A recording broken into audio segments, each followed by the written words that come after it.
Ashtu si në mbar botën edhe në Shqipëri rastet e autizmit janë në rritje. Sipas të dhënave në Elbasan, çdo muaj afro 8 fëmijë diagnostifikohen me autizëm, ndërsa sipas drejtoreshës së Qendrës Shqiptare për Integrimin e Personave me Nevoja të Veçanta, Fatma Spahiu, është e domosdoshme të rritet ndërgjegjësimi i prindërve, por jo vetëm.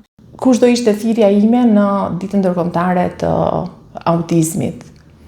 Thirrja do ishte së pari tek prindërit që duhet ta pranojnë nëse një fëmijë shfaq problematika në sjellje apo në komunikim, ta drejtojnë tek specialistët përkatës për vlerësim dhe sigurisht pranë profesionistëve të fushës apo qendrave të licencuara për të marrë shërbime terapeutike të specializuara. Ta pranojnë faktin që fëmia ka një problem, sepse vetëm duke e pranuar prindërit këtë fakt, i vinë në ndihmë fëmijëve të tyre. Dhe një kërkesë që është shumë thelbësore është mbështetja që duhet dhënë për këtë lloj kategorie. Dhe mbështetja duhet të jetë si nga ana e institucioneve shtetërore, edhe nga donatorët, të cilët me bujarinë e tyre mund të përmirësojnë së do pak jetën e një fëmije të prekur nga çrregullimet e spektrit të autizmit. Fatma është drejtuese e një qendre ku trajtohen 10 fëmijë me autizëm dhe vonesa në komunikim. Ajo shprehet se kanë qenë të shumta rastet e suksesit. Atëherë Qendra Shqiptare për Integrimin e Njerëzve me Nevoja të Veçanta është krijuar në vitin 2015 dhe jemi në vitin e 10 të ofrimit të shërbimeve kryesisht të fëmijëve të prekur me çrregullimet e spektrit të autizmit, por dhe jo vetëm. Mund të them që kemi trajtuar mbi 100 raste të fëmijëve.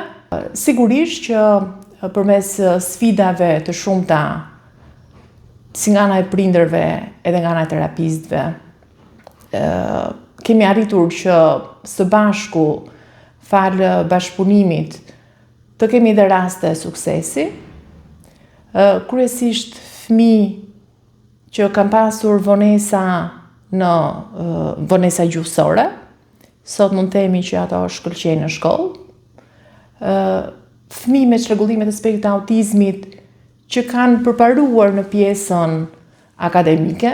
Së fundi, në këtë qendër po implementohet një projekt që ka në fokus artin dhe muzikën, projekt që sipas Fatmës ka një rëndësi të veçantë në zhvillimin e talenteve tek fëmijët. Implementuar një projekt në bashkëpunim me Bashkinë Elbasan, projekt që financohet nga GIZ dhe Shoqata e Autonomisë Vendore.